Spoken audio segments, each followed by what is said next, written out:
Governor Pence. Donald Trump's laid out a plan to end illegal immigration.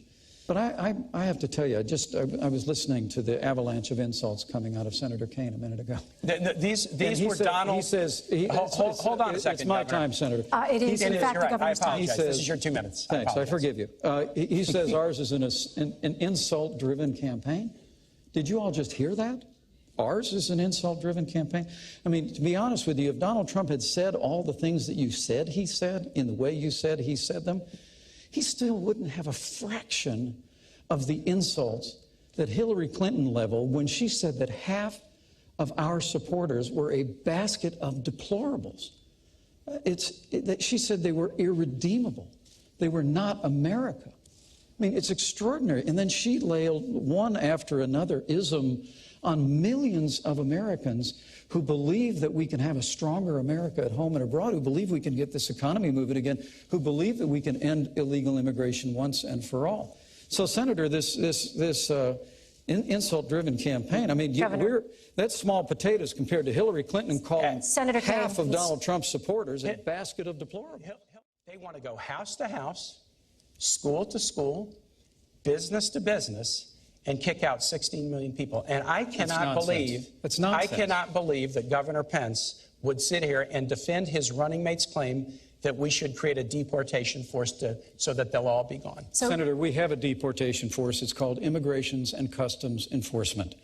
And the Union for Immigrations and Customs Enforcement, for the first time in their history, endorsed Donald Trump to be the next president of the United States. So you like the 16 million deportation plan? Senator, that's nonsense. Look, what you just heard is they have a plan for open borders, amnesty. Our plan is like Ronald Reagan's plan from 1986. They call it comprehensive immigration reform on Capitol Hill. We all know the routine. It's amnesty. And you heard one of the last things he mentioned was border security. That's how Washington always plays it. No, so I always say we're going to do this, for border security 3 years ago, and Governor Pence was against it. Governor, Mr. Ronald Trump Reagan has said a nation without borders is not a nation. Donald Trump is committed to restoring the borders of this nation, so, Governor, securing our nation. How would these millions of undocumented immigrants leave? Would they be forcibly removed? Well, I think Donald Trump laid out a series of priorities that doesn't end with border security. It begins with border security. Now to the threat of terrorism. Do you think the world today is a safer or more dangerous place than it was 8 years ago? Has the terrorist threat increased or decreased? Senator Kaine.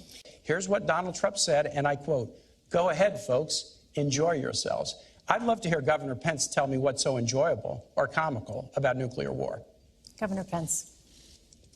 Did you work on that one a long time? Because that had a lot of really creative lines in it. Well, I'm going to see if you can defend any of it. Look, I can defend. I can make it very clear to the American people. Because Hillary Clinton and Barack Obama failed to provide a status of forces agreement and leave sufficient troops in there. We are back at war. The president just ordered more troops on the ground. Scott Sabowski and the sacrifices the American soldier made were squandered in Iraq because this administration created a vacuum in which ISIS was able to grow. And a reference to the Iranian deal that Hillary Clinton initiated, $150 billion stopping a to the nuclear radical weapons mullahs program without in Iran. Firing a shot. You didn't stop the nuclear weapons program.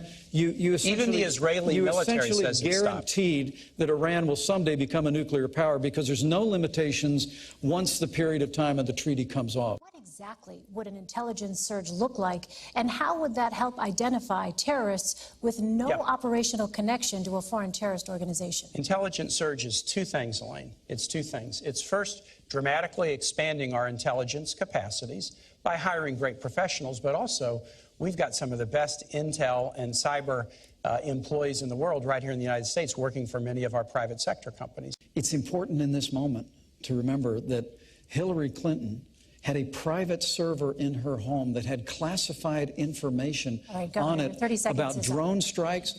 Emails from the President of the United States of America were on there. Her private server was subject to being hacked by foreign powers. I'd like to ask you about Syria. We could put cybersecurity first if we just make sure the next Secretary of State doesn't get A full investigation concluded that not one reasonable prosecutor would take any additional step. You don't get to decide the rights and wrongs of this. We have a justice system that does that. Senator, if your son or my son handled classified information the way Hillary Clinton did, they'd be court-martialed. That is absolutely false, and you know that. Absolutely and you know true. that, Governor. The problem with nuclear proliferation is that some fool or maniac could trigger a catastrophic event. And I think that's who Governor Pence's running mate is, exactly who President Reagan warned us about. Senator, that was even beneath you and Hillary Clinton, and that's pretty low. But do you think we should have more nuclear weapons in the world will make us safer? Senator, Ronald Reagan also said nuclear war should never be fought because it can never be won. But let me go back to this Iran thing. I mean, he keeps saying that that Hillary Clinton, who started the deal with the Iranians, prevented Iran from getting a nuclear weapon. That's what the Israeli head of the Joint Chiefs of Staff is saying right now. Well, that's not what Israel thinks. Gadi Eisenkot, you can go check it. You wouldn't necessarily know that. I know you boycotted Prime Minister Netanyahu's speech. No, I visited him in his office. I visited him in his office. You boycotted the speech. Gentlemen, Russia. Russian President Vladimir Putin invaded Ukraine, annexed Crimea, and has provided crucial military support to the Assad regime. What steps, if any, would your administration take to counter these actions, Senator Kaine? You got to be tough on Russia. So let's start with not praising Vladimir Putin as a great leader. Donald Trump and Mike Pence have said he's a great leader. And Donald Trump has business dealings with Russia that he refuses to disclose. Now, this could be solved if Donald Trump would be willing to release his tax returns, as he told the American public that he would do. And I know he's laughing at this, but every president... What's it got to do with Russia? Every president since Richard Nixon has done it, and Donald Trump has said, I'm doing business with Russia. The only way the American public will see whether he has a conflict of interest... No, he hasn't said that. Senator, your time is up. Governor. Well, thanks. Just trying to keep up with the insult-driven campaign on the other side of the table. You know, I'm just saying facts about your running mate. Yeah. Well, and I know you can't defend him. Senator, please, I'm happy to defend him, Senator. Don't put words in my mouth that I'm not defending him. You're not. I'm happy to defend him. Most of what you said is completely false, and the American people know that. I'll run through the list of things where you the old days Senator, where you please, can just say stuff and people believe it. Look, this is the alternative universe of Washington, D.C. versus reality. Just today, Mr. Trump said, quote, Putin has no respect for Hillary Clinton and no respect for Obama. Why do you think he'll respect a Trump-Pence administration? Strength. Plain and simple. And let me say this whole Putin thing. Look, America is stronger than Russia. Our economy is 16 times larger than the Russian economy. America's political system is superior to the crony, corrupt capitalist system in Russia in every way. When Donald Trump and I observe that, as I've said, in Syria, in Iran, in Ukraine, that the small and bullying leader of Russia has been stronger on the world stage than this administration, that's stating painful facts. That's not an endorsement of Vladimir Putin. That's an indictment of the weak and feckless leadership of Hillary Clinton and Barack Obama. But I have to tell you that all this talk about tax returns, and I get it, you know, you want to keep bringing that up. It must have until he well in meets some focus group. But here, Hillary Clinton and her husband set up a private foundation called the Clinton Foundation. While she was Secretary of State, the Clinton Foundation accepted tens of millions of dollars from foreign governments and foreign donors. Now y'all need to know out there, this is basic stuff. Foreign donors and certainly foreign governments cannot participate in the American political process. They cannot make financial contributions. But the Clintons figured out a way to create a foundation where foreign governments and foreign donors could donate millions of dollars. And then we found, thanks to the good work of the Associated Press, that more than half of her private meetings when she was Secretary of State were given to major donors of the Clinton Foundation. When you talk about all these baseless rumors about Russia and the rest, Hillary Clinton, you asked the trustworthy question at the very beginning. The reason the American people don't trust Hillary Clinton is because they are looking at the pay-to-play politics that she operated with the Clinton Foundation through a private server while she's Secretary of State. And they're saying enough is enough. So, on the foundation, I am glad to talk about the foundation. The Clinton Foundation is one of the highest rated charities in the world. It provides AIDS drugs to about 11.5 million people. It helps Americans deal with opioid overdoses. It gets higher rankings for its charity than the American Red Cross does.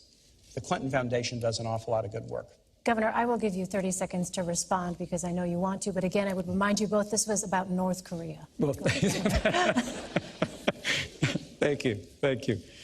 The Trump Foundation is a private family foundation. They give virtually every cent in the Trump Foundation to charitable causes. Political Less than 10 cents on the dollar in the Clinton Foundation has gone to charitable causes. $20,000 portrait of Donald Trump? Less than 10 cents on the dollar, the Clinton Foundation has gone to charitable causes. 90%. It has been a platform for the Clintons to travel the world, to have staff. But honestly, Senator, we would know a lot more about it if Hillary Clinton would just turn over the 33,000 emails that she refused to turn over Senator that were Kaine, in her private server. We'd have a much better picture of what the Clinton Foundation was doing. Senator, but why the disconnect with your running mates? But there's a reason why people question the trustworthiness of Hillary Clinton, and that's because they're paying attention. I mean, the reality is when she was Secretary of State, Senator, come on. She had a Clinton Foundation accepting contributions from foreign governments. You are Donald Trump's apprentice. Let me talk about this Senator, issue I think I'm still on my time. Well, isn't this a discussion? This is our open discussion. Let's talk about the state of the world. Let me interrupt you and finish my sentence if I can. The Clinton Foundation accepted foreign contributions from foreign governments and foreign donors while she was Secretary of State. Okay, now I can weigh in. She had a private server I get to weigh in that now. was Let me just say discovered which I did raise. Senator, to keep that pay-to-play process you have an opportunity to Governor out of the Pence, reach of the Governor public. Pence. There are a lot of people wondering in this country about the economy. Right. Let's turn to the issue of the economy. Are you concerned that adding more to the debt could be disastrous for the country? Governor Pence. I think the fact that under this past administration, of which Hillary Clinton was a part, we've almost doubled the national debt, is atrocious. I mean, I'm very proud of the fact that I come from a state that works. We cut taxes, we made record investments in education and in infrastructure, and I still finished my term with $2 billion in the bank. That's a little bit different than when Senator Kaine was governor here in Virginia. He actually tried to raise taxes by about $4 billion. He left his state about $2 billion in the hole. But I think he's a very fitting running mate for Hillary Clinton. Because in the wake of a season where American families are struggling in this economy, Hillary Clinton and Tim Kaine want more of the same. It really is remarkable that they actually are advocating $1 trillion in tax increases, which I get that. You tried to raise taxes here in Virginia and were unsuccessful. But $1 trillion in tax increases, more regulation, more of the same war on coal, and more of Obamacare that now even former President Bill Clinton calls Obamacare a crazy plan. But Hillary Clinton and Tim Kaine want to build on Obamacare. They want to expand it into a single-payer program. And for all the world, Hillary Clinton just thinks Obamacare is a good start. There's a fundamental choice for the American electorate. Do you want a you're hired president in Hillary Clinton, or do you want a you're fired president in Donald Trump? I think that's not such a hard choice. Hillary and I have a plan that's on the table that's a you're hired plan. On that point, Governor Pence, recently the New York Times released part of Mr. Trump's 1995 tax return and reported that he could have avoided paying federal income taxes for years. Yesterday, Mr. Trump said he brilliantly used the laws to pay as little tax as legally possible. Does that seem fair to you? Well, first, let me say I appreciated the "you're hired, you're fired" thing, Senator. You used that a whole lot, and I think your running mate used a lot of pre-done lines. Look, what you all just heard out there is more taxes, $2 trillion in more spending, more deficits, more debt, more government. And if you think that's all working, then you look at the other side of the table. I mean, the truth of the matter is the policies of this administration, which Hillary Clinton and Senator Kaine want to continue, have run this economy into a ditch. We're in the slowest economic recovery since the Great Depression. 15 million new jobs. There are millions more people living in poverty today than the day that Barack Obama, with Hillary Clinton at his side, and the poverty stepped level into the Oval and the median Office. income We have the lowest improved dramatically between 2014 and 2015. Honestly, Senator, you can roll out the numbers and the sunny side, but I got to tell you, people in Scranton, no different. People in Fort Wayne, Indiana, no different. Let me tell you this. To beat terrorism, there's only one candidate who can do it, and it's Donald Trump. Of Mr. Trump's. with Donald Trump.